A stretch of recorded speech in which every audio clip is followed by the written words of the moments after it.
Hey guys, JayTeee with JayTeee Gaming here. Today, we will be reviewing the Xbox version of Grounded.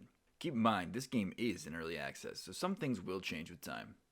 As a warning, there are terrifying spiders in this game and in this video. If spiders are an issue for you, there is an arachnophobia slider in-game that will make the spiders less scary and a lot less spider-like. You can remove legs, eyes, and color. Obsidian said they worked with scientists to identify what made spiders scary and allows you to remove them. In the end, the spider essentially becomes a white blob with eyes. But let's get into it. Starting the game, you are met with a choice of characters. You will choose between four very 90s teenagers, who apart from aesthetics and voice lines are no different at all in terms of gameplay. So choose whichever one you like most, or whichever one you find the least annoying. Seriously, if I have to hear about Pete's parents' Brussels sprouts one more time.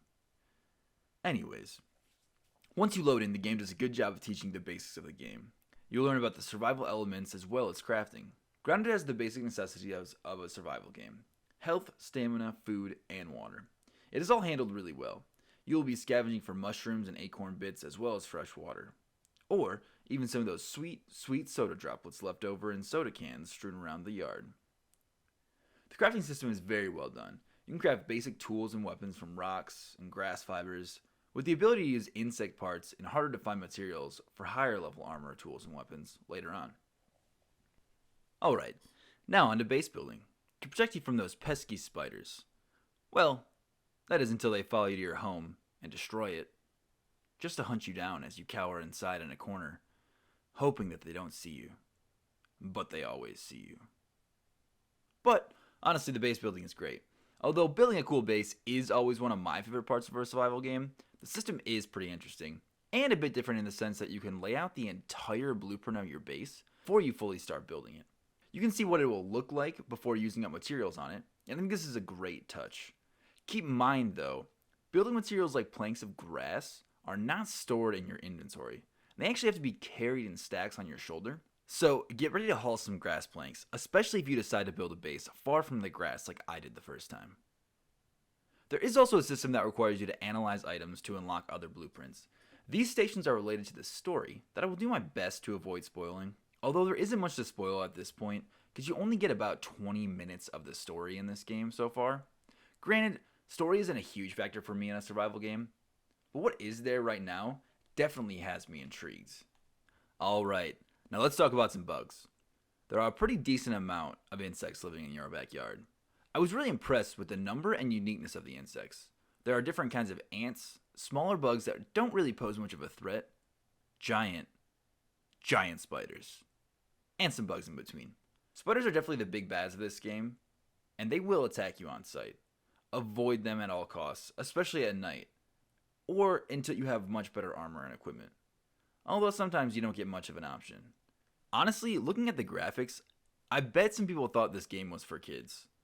I assure you, it is not. I have moments of genuine terror playing this game. Jump scares, skin crawling. It's terrifying, but in a good way. Overall, I absolutely love the graphics. Obsidian absolutely nailed the 90s Honey I Shrunk the Kids vibe, and the sound design is well done. And let me tell you, spiders are much scarier with the sound on. I really love the design choice they chose here, and I think if it had more realistic graphics, a lot of people wouldn't want to play it because it would be way too scary. I absolutely love this game so far, but it is not without its flaws. There are some technical bugs alongside the real ones. There is clipping here and there, and the bugs don't really seem to be able to climb. Spiders especially seem to get themselves stuck often. Although honestly, that has saved my life on more than a few occasions. There is some stuttering, especially when the autosave function occurs. And I have also encountered a bug that causes me to get stuck in place, which can be remedied by pressing start and giving up, in which case you'll respawn back at your base.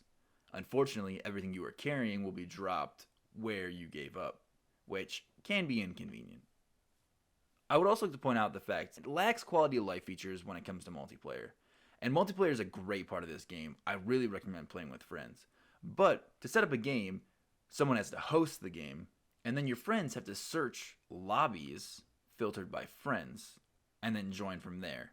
Which, it's not a huge issue, but it definitely adds an extra step to playing with your friends. And they have said invites will be available in the near future.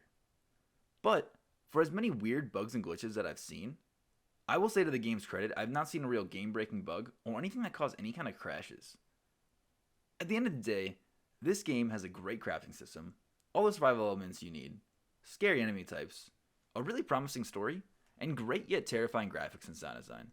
It is early access, so you will run into some bugs here and there, real and technical, but they are barely noticeable as you roam and explore the backyard, especially when you're doing it with friends. If you love survival games, this is definitely a title you should try out. And right now, if you have Xbox Game Pass, this game is on there, so you might as well give it a try. Alright guys, well, if you like this review and want to see more like it, feel free to like and subscribe. If you want to see more grounded gameplay, I am live on Twitch, Monday, Tuesday, and Thursday nights, plus Saturday mornings. Twitch link down below. Thank you for watching, and see you soon.